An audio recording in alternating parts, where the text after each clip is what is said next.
പക്ഷേ ഈ MLA-മാരുടെ ആയാലും MP-മാരുടേതായാലും അങ്ങനെ നോക്കിക്കഴിഞ്ഞാൽ എല്ലാവരുടെയും പിന്തുണ വന്നിരുന്നത് KC വേണുഗോപാലിനാണ് എന്നുള്ളത് പുറത്തു വന്ന കാര്യമല്ലേ? അപ്പോഴും അത് പിടിവാശിയോട് കൂടി നിന്നത് ലീഗ് ശരിയല്ല. അല്ലേ? പൂർണ്ണമായിട്ട് ശരിയല്ല. അതായത് 42 പേരോളം ശ്രീ KC വേണുഗോപാലിനെ പിന്തുണച്ചു എന്നും 15 പേര് VD സതീശനെ പിന്തുണച്ചു എന്നും ഒക്കെ പറഞ്ഞിട്ടുണ്ടല്ലോ. ഇത് പൂർണ്ണമല്ല. അതായത് അതിന്റെ യഥാർത്ഥ കണക്ക് ഒരാൾക്കും പബ്ലിക് ആയിട്ട് കിട്ടിയിട്ടില്ല. പറഞ്ഞതിൽ ഒരു ചെറിയ മുൻതൂക്കം MLA-മാര് വേണുഗോപാലിന്റെ പേര് പറഞ്ഞിട്ടുണ്ട് എന്നത് ശരിയായിരിക്കാം. പക്ഷെ ഒരു മഹാഭൂരിപക്ഷമൊന്നും അദ്ദേഹത്തിന് കിട്ടിയിട്ടില്ല. മാത്രമല്ല, ഈ പറഞ്ഞവരൊക്കെ തന്നെ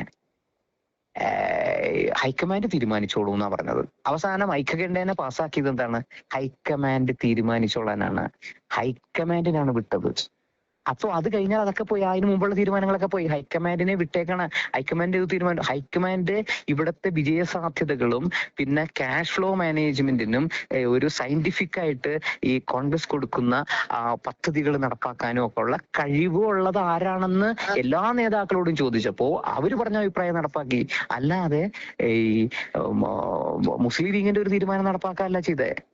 അപ്പൊ അതുകൊണ്ട് കോൺഗ്രസിന്റെ ആഭ്യന്തര കാര്യങ്ങളിൽ പിന്നെ എന്തിനാണ് ലീഗ് അടിക്കടി ഇത്തരത്തിലുള്ള പ്രസ്താവനകളൊക്കെ സതീശന് വേണ്ടി പറഞ്ഞുകൊണ്ടിരുന്നത്? ലീഗിന് അങ്ങനെ ഒരു താല്പര്യമില്ല. ഘടകകക്ഷി എന്നുള്ള നിലയിൽ ലീഗ് പറയുകയാണ് എന്നുണ്ടെങ്കിൽ ലീഗിന് 1 2 തവണയോ പറയാം.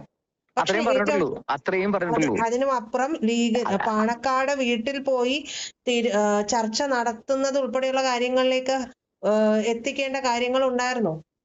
ഘടകകക്ഷിയുടെ വീട്ടിൽ ആൾക്കാർക്ക് പോകണമെന്ന് എന്താ കുഴപ്പമുള്ളത്? ആദ്യം ഒരു ഹൈക്കമാൻഡാണ് തീരുമാനിക്കുന്നത് എന്നുണ്ടെങ്കിൽ ഹൈക്കമാൻഡിന്റെ തീരുമാനത്തിലേക്ക് എല്ലാവരും എത്തുക എന്നുള്ളതാണല്ലോ. അതെ, അങ്ങനെയാണല്ലോ എത്തിക്കണേ. ഇപ്പോ അങ്ങനെയാണല്ലോ എത്തിക്കണത്. അല്ലാതെ ആരാ പറഞ്ഞേ? ഹൈക്കമാൻഡ് എടുത്ത തീരുമാനം ആരും എതിർത്തിട്ടില്ല. ഹൈക്കമാൻഡ് തീരുമാനം ആരെങ്കിലും എതിർത്ത് കഴിഞ്ഞാൽ വീണ്ടും ഹൈക്കമാൻഡ് തീരുമാനിച്ചേനെ മാറ്റി തീരുമാനിക്കുന്നതിന് മുമ്പ് ഉണ്ടായിട്ടുണ്ടല്ലോ. അപ്പോ ഹൈക്കമാൻഡ് എടുത്ത തീരുമാനം എല്ലാവരും അംഗീകരിച്ചു കഴിഞ്ഞു. മാത്രമല്ല, എന്ത് ഭൂരിപക്ഷം ഏത് MLA-മാർ പറഞ്ഞാലും അതിനുശേഷം അവർ ഹൈക്കമാൻഡിനെ ചുമതലപ്പെടുത്തി. അതിനുശേഷം പിന്നെന്തെങ്കിലും പറഞ്ഞാൽ അത് അച്ചടക്ക ലംഘനമാണ്. അച്ചടക്ക ലംഘനം നടത്തുന്നവർക്കെതിരെ നടപടിയാണ് എടുക്കേണ്ടത്.